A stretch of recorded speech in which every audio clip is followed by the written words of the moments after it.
1971 সালের 11 ডিসেম্বর এদিন major general রাও ফরমান আলী বলেন, পাকিস্তানি বাহিনী ভারতীয় বাহিনীর কাছে আত্মসমর্পণ করবে, তবে বাংলাদেশের মুক্তিযোদ্ধাদের সঙ্গে তারা কোনো চুক্তি করবে না। কিন্তু ইয়াহিয়া এই প্রস্তাব নাকচ করে যুদ্ধে যুক্তরাষ্ট্রের সাহায্য চান। এদিকে জামালপুর সহ বিস্তীর্ণ অঞ্চল দখলে নেয় যৌথ বাহিনী। মঞ্জুরুল আলম পান্নার আরেকটি রিপোর্ট।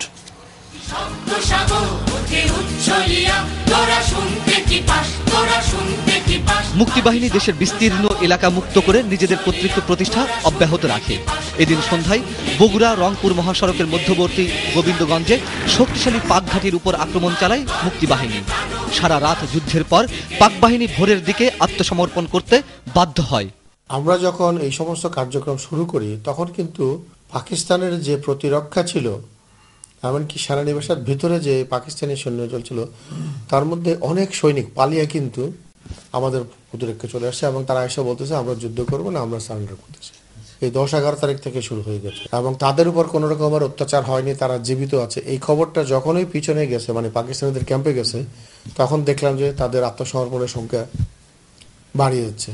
পূর্ব পাকিস্তানের গভর্নর ডক্টর এম.এ. মালিক জাতিসংঘের মধ্যস্থতায় আত্মসমর্পণের প্রক্রিয়া শুরুর যে প্রস্তাব দিয়েছিলেন, প্রেসিডেন্ট ইয়াহিয়া এই দিন তা নাকচ করে দেন। বরং তিনি যুক্তরাষ্ট্রকে পাকিস্তানের যুদ্ধে সহায়তা দেবার দাবি জানান। কিন্তু মার্কিন প্রেসিডেন্ট এ বিষয়ে নিশ্চুপ থাকেন।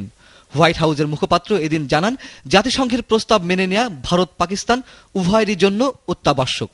তখনই বুঝতে পারছিলাম পাকিস্তানের ডিফেন্স আর বেশি দিন টিকবে না, যে 2-1 দিনের মধ্যে এটা কলাপস করবে। সন্ধ্যায় মেজর জেনারেল রাও ফরমান আলী যুদ্ধবিরতি ও পাকিস্তানিদের ঢাকা থেকে অপসারণের ব্যবস্থা করার জরুরি আবেদন জানান। এদিকে ঢাকায় বিকেল 3টা থেকে অনির্দিষ্টকালের জন্য সান্ধ্য আইন জারি করা হয়।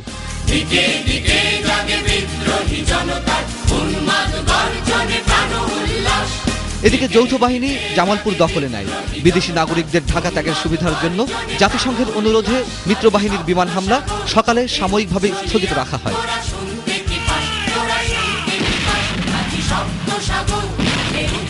মঞ্জুরুল আলম পান্না, 21 টেলিভিশন, ঢাকা।